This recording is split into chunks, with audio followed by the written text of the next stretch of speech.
Good morning students. Last class में मैंने आपको ओसाजोन फॉर्मेशन के बारे में बताया था। ग्लूकोज का मैंने आपको करके बताया था और मैंने आपको कहा था कि आप फ्रक्टोज का करना। तो आज अपन फ्रक्टोज का ओसाजोन और डिस्कस करते हैं। आपको पता है फ्रक्टोज जो है वो क्या है, एक कीटो शुगर है क्योंकि इसमें कीटोनिक ग्रुप होता है। ठीक है, अब देखो आप फ्रक्टोज जो होता है उसमें सेकेंड कार्बन पे कीटोन होता है और फिर ये आप 3CH2OH ये, ठीक है, ओसाजोन फॉर्मेशन कर रहे हैं अपन।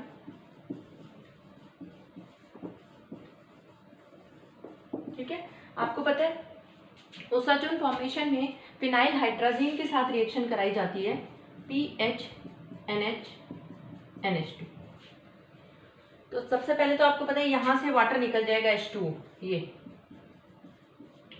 ठीक है, और इनकी रिएक्शन हो जाएगी, ये बनेगा CH2OH C double bond N NH PH और यहाँ पे आपका जो CHOH3 है वो और CH2OH।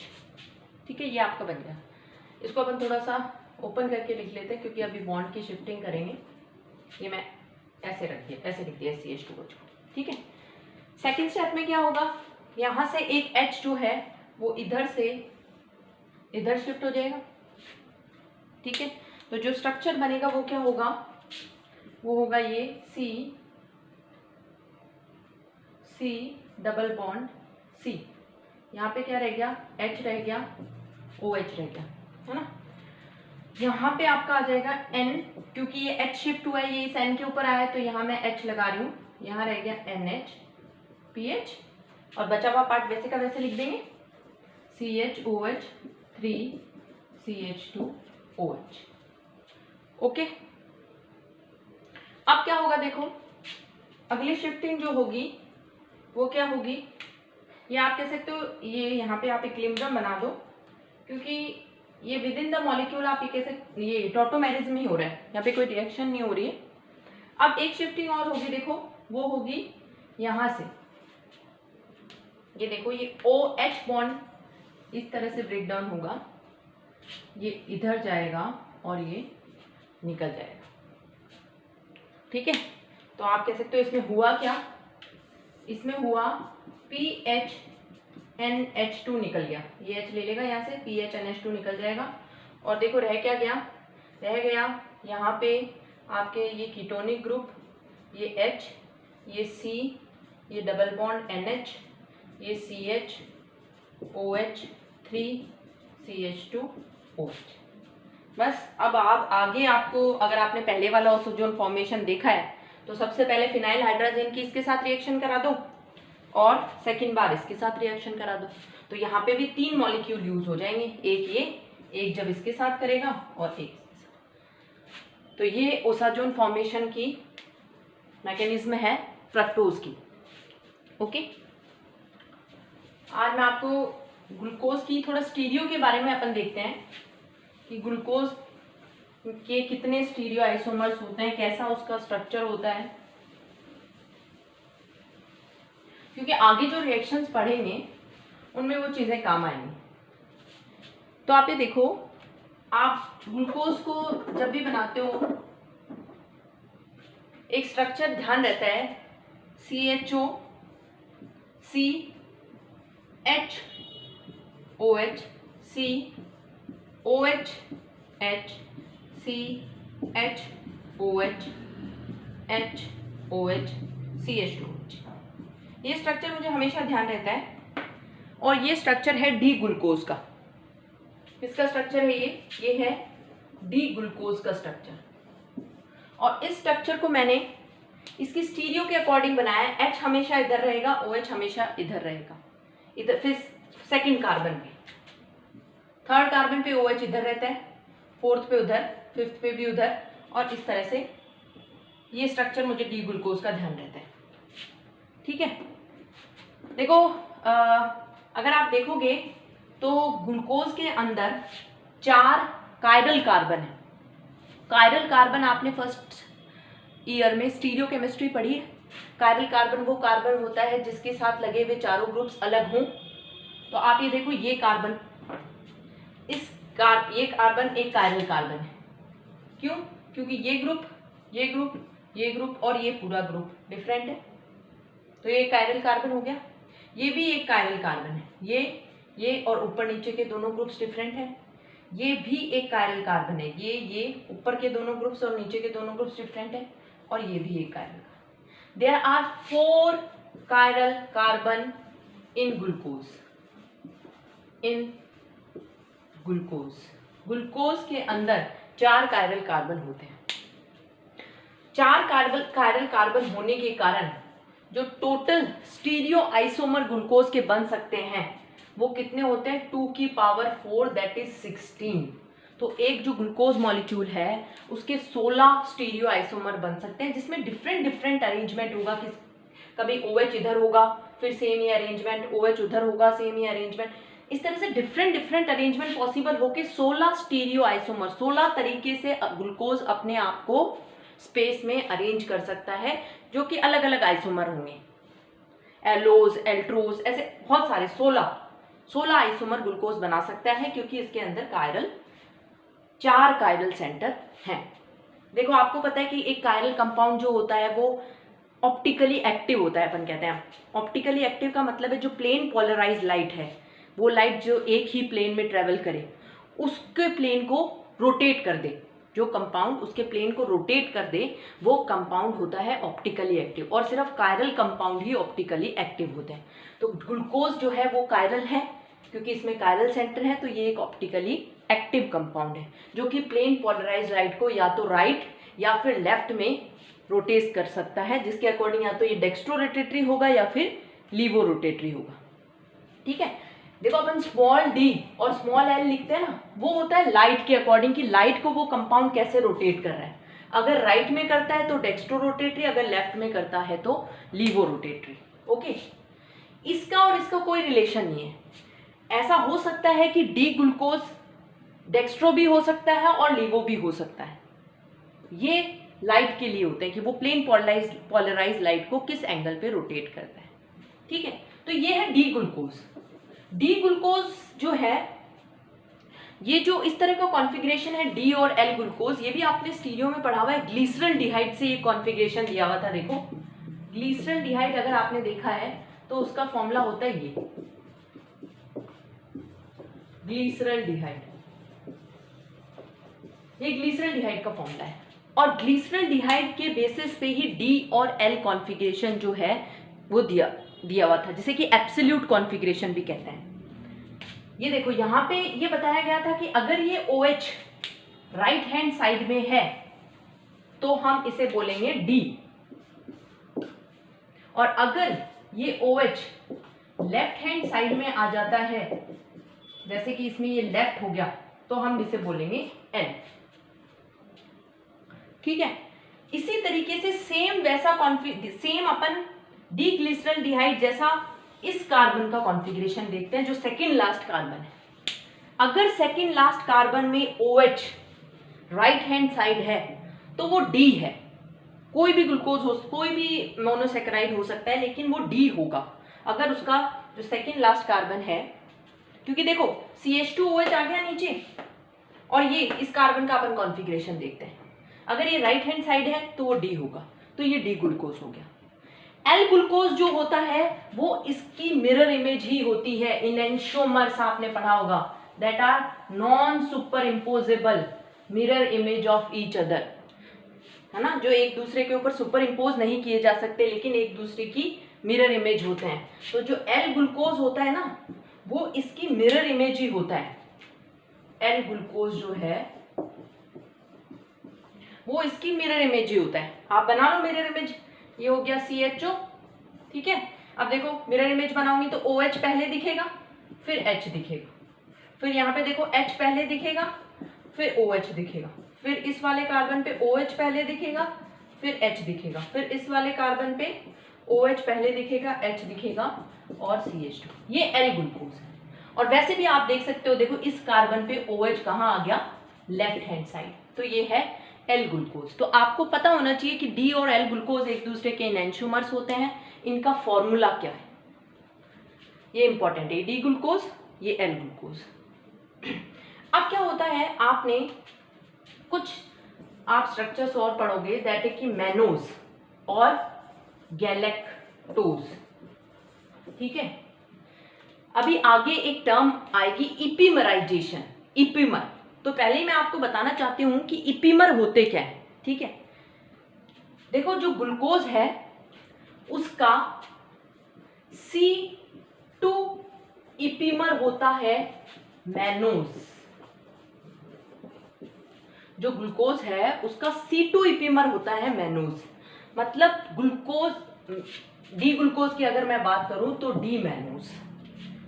C2 इपीमर का मतलब ये है कि सिर्फ सेकंड कार्बन पे कॉन्फ़िगरेशन जो है वो चेंज्ड है और सारे का सारा कॉन्फ़िगरेशन वैसा का वैसा है। समझ में आ रही बात?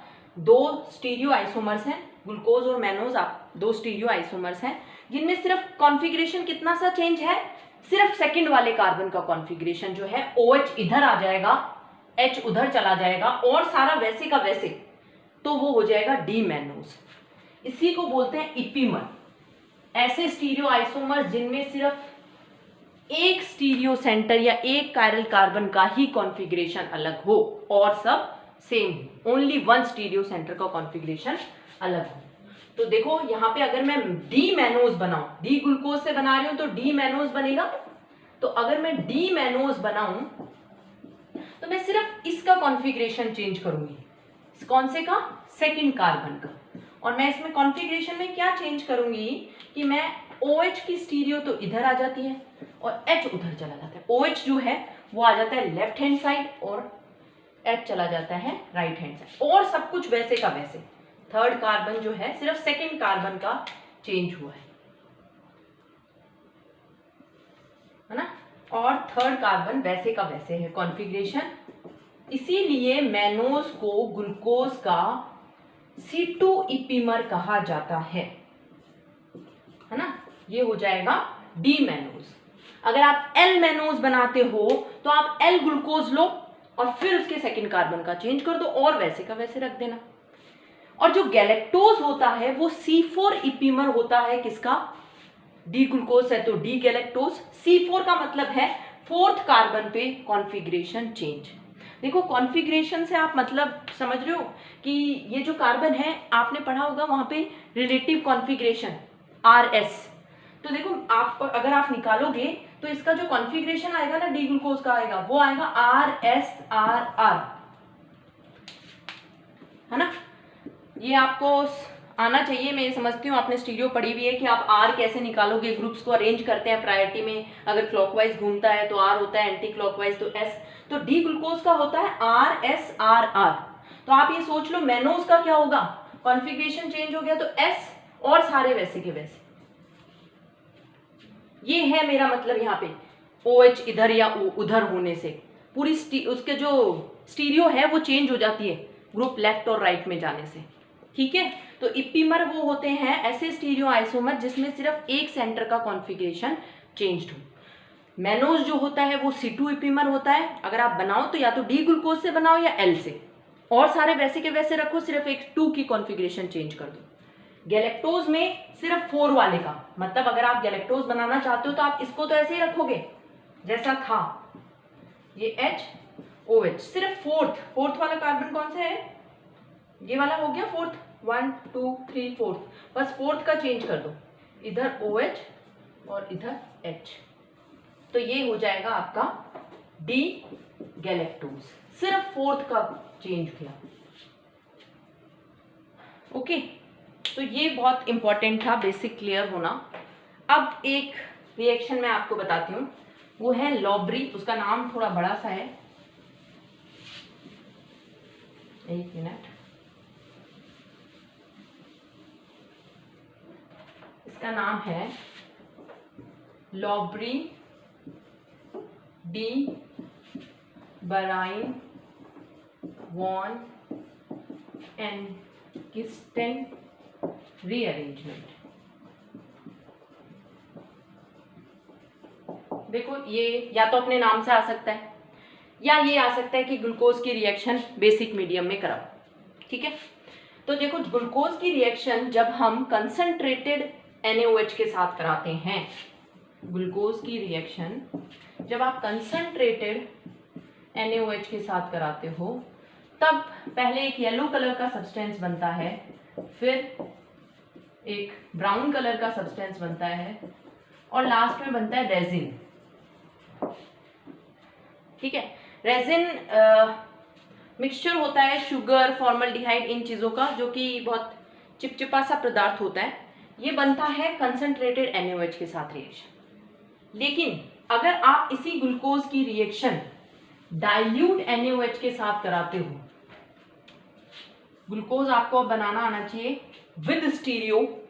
मैं बात कर रही हूँ डी ग्लूकोज, एक आप याद रख लो, L आपको पता है पूरी मिरर इमेज होती है, तो मैं डी ग्लूकोज बना रही हूँ, आपको ये याद रहना चाहिए CHOH OH OH H, फिर वापस HOH HOH CH2O। ये आपको ध्यान रहनी चाहिए इनकी स्टीरियो, ये डी ग्लूकोज है, ठीक है।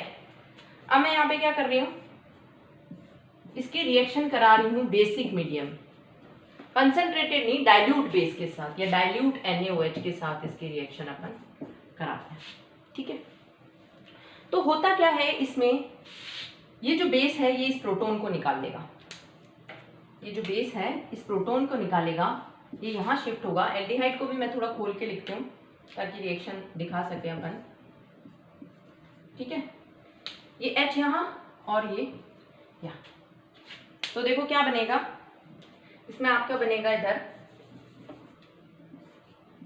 ये बेस के साथ रिएक्शन कराई है तो क्या बन जाएगा COH H C, यहाँ नया डबल बॉन्ड बन गया, ये H यहाँ चला गया, OH C और सारे वैसे के वैसे HOH HOH CH2OH, ठीक है। इसे बोलते हैं इन डाइऑल। ये जो बना है आपका, इसमें देखो इन और डाइऑल, इसे बोलते हैं इन डाइऑल, ठीक है।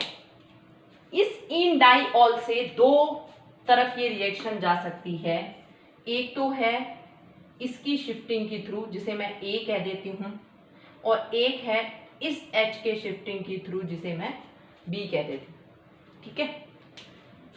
ये मैं ऊपर वाला मिटा रही हूँ, इसका नाम आप ध्यान रखना इस रीअरेंजमेंट का। जब आप डाइल्यूट बेस के साथ कराओगे तब इसे ये रीअरेंजमेंट कहा जाता है, कंसंट्रेटेड में NaOH बनता है। तो अगर हम A की बात करें तो देखो A जो है, अगर मैं इस प्रोटॉन की शिफ्टिंग कराऊं जिसे मैंने A कहा है, इसकी यहाँ से यहाँ और ये यहाँ से यहाँ इस पे चला जाएगा, तो आप ये देखो क्या बनेगा, यहाँ पे CH है, ये देखो यहाँ इलेक्ट्रॉन गए और ये H यहाँ आ जाएगा, और दूसरे वाले कार्बन पे ये रह गया, ये आपका OH है, ये COH H, बाकी बचे हुए वैसे के वैसे लिख देते हैं, ठीक है। क्या बन गया आपको दिख रहा होगा, फ्रक्टोज बन गया A कार्बन के शिफ्टिंग से, ठीक है। और जब मैं B कार्बन की शिफ्टिंग करूंगी तब आप देखो क्या बनेगा। B कार्बन की अगर अपन शिफ्टिंग करते हैं तो आप ये देखो, B वाले कार्बन को मैं ब्लैक वाले एरो से शिफ्टिंग दिखा रही हूँ, ये यहाँ, ठीक है, और ये मान लो यहाँ, ठीक है। देखो शिफ्टिंग जब मैं करूंगी तो आप ये देखो, ये तो ये बन जाएगा कार्बोनिल, ये H पीछे वाला वैसे का वैसा है, ये कार्बन, और यहाँ पे मैं लिख देती हूँ OH और ये H। मैंने क्या किया, मैंने इस OH को, जरूरी थोड़ा ये OH इधर ही रहे, अभी ये एक प्लेनर कार्बन है जिसमें कि 1 2 3 बॉन्ड है, sp2 हाइब्रिडाइज हो गया ना ये कार्बन, तो ये तो ट्राइगोनल प्लेनर है, तो जब वापस से ये sp3 होगा तो जरूरी थोड़ा ये OH इधर रहे, ये OH इधर भी तो शिफ्ट हो सकता है, मेरी बात सुन रहे हो? अभी तक जब तक मैंने शिफ्ट नहीं कराया ब्लैक बॉन्ड, ब्लैक वाला जो एरो नहीं दिखाया, तब तक ये कार्बन sp2 है, 1 2 और एक ये डबल बॉन्ड, तो sp2 ही है ये carbon. sp2 carbon diagonal planar होता है। अब क्या हो रहा है, H आ रहा है इधर से, वो H आगे पीछे कहीं से भी अटैक कर सकता है, तो इस कार्बन की स्टीरियो जरूरी नहीं है कि OH उधर ही रहे, OH इधर भी आ सकता है।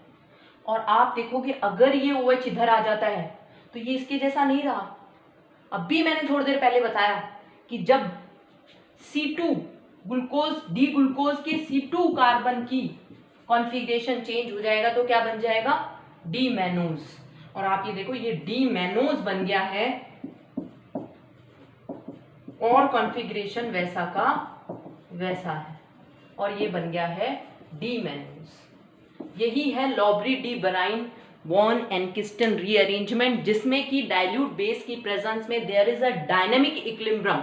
डायनेमिक मतलब एक दूसरे में बदलते रहते हैं, ये डायनेमिक इक्विलिब्रियम बना रहता है किसके बीच में, डी मैनोज, डी ग्लूकोज और फ्रक्टोज के बीच में। थ्रू कौन से मैकेनिज्म से, इन डाइऑल मैकेनिज्म से। तो ये कुछ बेसिक चीजें हैं जिन्हें आप बुक से पढ़ो। Thank you.